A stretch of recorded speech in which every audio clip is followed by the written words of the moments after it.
For today's video mga kalalabs, nandito na naman ako sa aking garden para makapag-harvest ng broad bean. Maraming nagtatanong sa akin kung ano itong broad bean.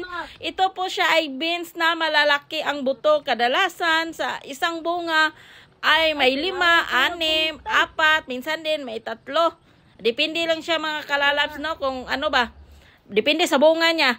Pero matataba itong broad bean ko ay nako lalapad ng dahon at saka yung iba ay natumba na dahil sobrang nabibigatan sa bunga. Dapat pala ito kasi na kung meron ng malalaki ay anamin na sa pagkuha ba dahil kanang pag hindi anamin ay ihinto yung pagbunga niya para patuloy yung pagbunga niya. Dapat pala anamin. Sa akin kasi hindi ko inanam kaya yan mga kalalab, suminto siya sa pagbunga. So, nag-iwan pala ako ng mga ilang bunga para gawin kong binhi sa sunod. Pinalaya ko sa punuan ba. Marami nagtatanong kung ano ba ang lasa ng broad bean. Ang lasa po niya ay para siyang mani na linghod na hilaw ba. Yung kuan gani, yung hindi pa masyadong guwang basta hilaw na mani.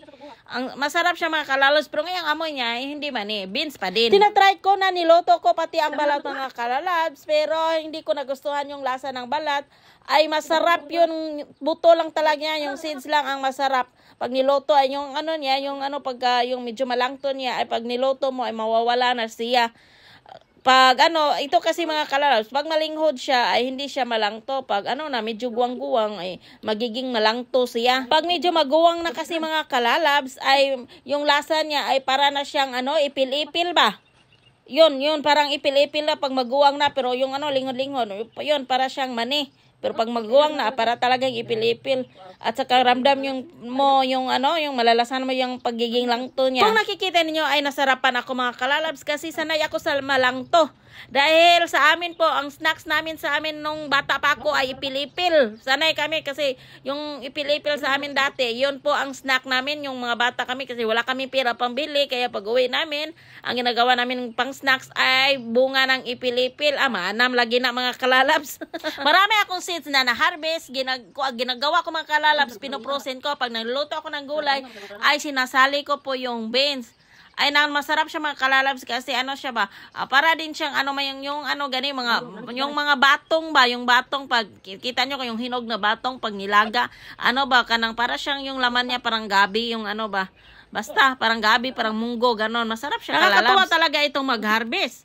Ay, lalong-lalo na pag maraming na-harvest, yan, oh, marami akong nilungis-lungis dyan. Agoy, nakakatuwa talaga. Nasubukan nyo mga kalalabs. Pag kayo nagtanim at nakikita nyo maganda ang tubo, at saka nagsimula ng mamulak, mamunga, no, iba talaga yung kasiyahan na maramdaman mo. Iba yung kasiyahan na nakikita mo sa yung mga tanim mga kalalabs. Dahil kahit wala kang kausap, pag kaharap mo yung mga tanim mo at saka maganda ang tubo, na Jesus na ko mga kalalabs, yung kasiyahan mo, tagos hanggang kaluluwa.